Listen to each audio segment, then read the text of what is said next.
It's squad goals with William Hill. Scott McDonald, are you ready? I'm ready. There we go,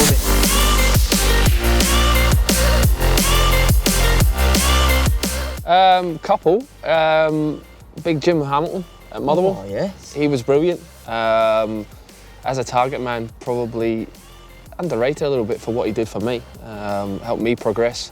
But obviously Big Jan as well. Obviously big man, small man for me. The old school one. Big nose, 4-4-2. Yeah, so probably them two. See the target man?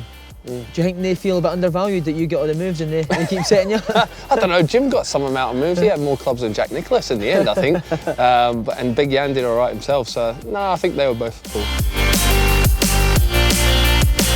Best player, this is an easy one. Shunsuke Nakamura.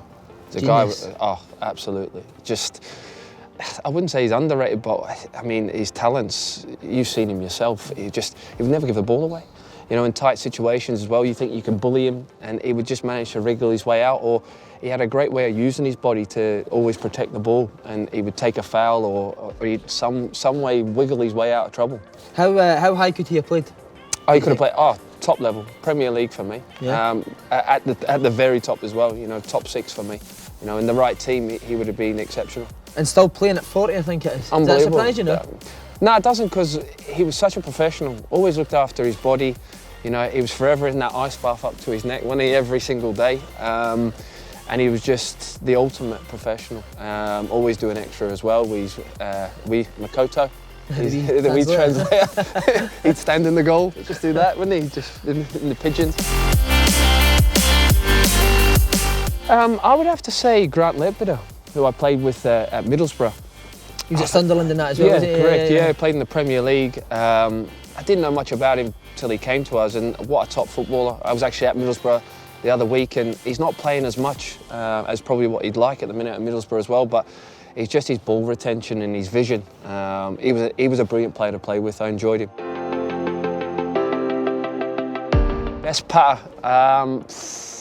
There's a couple, to be fair. Kevin McBride was really good in the Motherwell changing room. I didn't tell him that, you love that. He was funny. Ruthless, isn't he? Yeah, absolutely. You know, and he would always get a gang of the boys involved, and usually me at the end of it when I was there. Aidan McGeady. Gizo has a sharp tongue, as we all know, so he was decent patter as well. What about Strachan? Must have been up there as well, outside the teammates. His patter was good, Mate, he could drill you in a sentence, couldn't he? He could make you feel about this big, you know. So you're always mindful of, you know, what you said in front of. Well, some of us were. Maybe Gizo wasn't. Worse for prey. William Kinneborough. That's an old name, yeah. Motherwell again. He would nail your boots to the floor, or get a proper power drill and do things like that. Someone's car would disappear onto the Astro behind Firth Park and all that. Him and Jerry Britton. I played with Jerry for probably about 4 or 5 months. He's mental, man. He's a chief executive. That's on there, isn't he? I'd love to see what goes on in that office. I've heard he hides in the cupboards and all sorts. Well, apart from me, you mean? I'm notorious for it. I think obviously going through my Celtic days, it probably has to be Gizo. Yeah, I think him and the gaffer there, they are always locked heads. I think it's because they were so similar. I think a lot of boys have actually said that, haven't they? Neither of them would stand down in an argument. Did you used to enjoy their wee set twos? Aye, brilliant watch, you know, because it wasn't me. Who would usually come out on top? Oh, there's only one winner, isn't it? It's never going to be the player, especially in those situations. And like we said earlier, I mean, obviously Gordon at times, he has a sharp tongue of his own. So, and when you're the boss, there's no beating him. What would the arguments mostly be about? Tracking back. And they didn't know. Did he say he was tracking back? Yeah, the disagreement, yeah. And was he? Do you know what? I thought sometimes it was a wee bit harsh. There was one brilliant one where they had an argument after again. I can't even remember, but it was like Gizo fell out with him and thought, do you know what? Threw his boots down, had enough, walked out the changing room, but realised it was like the game had only just finished about 2 minutes. Still had all his kit on. And he was like, right, where am I going? and tried to sneak back in. He tried to sneak back in and went into the physio's room. We can see you, Aiden. It's on a night out. I think Darren O'Dee's pretty good. Him and Gaz Caldwell together, not a good combo. Both mental when they've had a few bevies. I shouldn't really say that about a guy who's now managing, should I?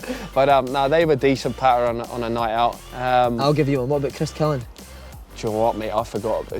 Big killer, mate. Big killer's the one. He was wild, wasn't he? You know, I know you've got another question for me in a minute, but he is proper mad. Some of the things he's done on nights out for patter, they just can't be said.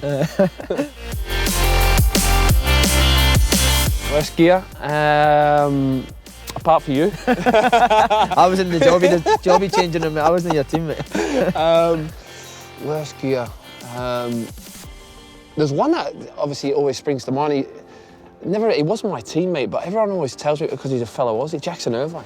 Right. Jackson Irvine goes to obviously odd shops and charity shops, and all that, and buys like weird gear and that, thinks it's cool, and yeah, he's a bit retro. What about best gear then? There's one for you. Best gear. I'm looking all right there, am I? I'm trying to think. Worst gear. Do you know what? See, everyone doesn't really get dressed up for training anymore, do they? Trackies. Everyone's a trackie man, so it's hard to actually, you know, spot out who's probably the French boys are out there though. You know, always when you get French boys in the changing room. We had a couple last year, and yeah, their gear was quite out there. All dolled up. Holy goalie was mental, man. What was so mad about Boruc? You just couldn't predict what he was going to do next. Even when he was in goal on a Saturday, you didn't know what he was going to do. You know, there was one occasion we played Gretna at Fir Park, and he just didn't fancy saving it. The ball, they had a free kick, and it went over the wall, and more or less, he was like, well, if it goes over the wall, then it's not my job. So it just stood still. And then thinking, oh, just let it go in. Yeah, it didn't even go in the corner. It was sort of in the middle of the goal. But no, he would just turn up on Mondays, and he would always have an entourage, you know, of his mates there as well. He was just mental, mate. Like, you just didn't know what he was going to do. Like, you'd be doing crossing and finishing, and sometimes you just didn't fancy it. You'd just stand there. I'm not saving it. Would any of the boys say anything to him? Oh, who do you think would say something? I got it, this came up quite a bit. Oh, brilliant. Danny Shittu. Danny Shittu, a big centre-half. Wow. The big man for Millwall. To be fair, we had a few at Millwall, but the big man's heart of gold, heart of a lion as well. He's a big, gentle giant, actually, you know, but he struck the fear in you. I think you've said before, you came up against Millwall, didn't you? And they were scary. 11 guys they possibly looked like they were mental, man. And what about the fans? How hard are the fans? Yeah, they're hard, mate. They're mental, and they're hard on you as well if you're not doing the business. They give you a bit of Yeah, but when you're on top or when things are going well, they're an amazing set of fans, you know, to get behind you.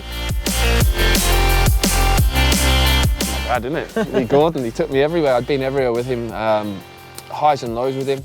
Obviously being at Southampton, got released by him, and then come back with him at Celtic, and then moved to Middlesbrough. Some good times, some not so good times, but you know, I learnt a lot, you know, through my period with him. What is it that makes him so good? I think just the way he talks to you sometimes isn't great, but I think I always had a special relationship with him, or I believe that anyway. And well, I think that's true because he bought me again, didn't he? So. And just how much he improved my game. I think any manager that you play your best football under, you're always going to probably say that they're the best managers to work with. But I think Terry Butcher as well, you know, he was a big influence for me. He gave me the opportunity to set on the platform to actually start the process of my career. Obviously, after I'd been released by Southampton, you're looking for that someone or a manager to believe in you, and he certainly... See someone in your hair. He was the guy, yeah. Terry was the one. He was mad. He was one of them where, you know, some managers want you to look them in the eye when they're having a go at you. He was the total opposite. You didn't want to strike eyes with him because he'd be there. As soon as you made eye contact, he'd be there slevering in your face, going absolutely mad at you. And like, I think I've said this story before, but I'd only been there probably about a week, and we had a game away to Hibs at Easter Road. He was like, "Come here, son. You come here." right, see that door there? And this was like a door that was on a cupboard door. It used to be on there, on that door there till I kicked it down. And I was thinking, what have I got myself into with this guy?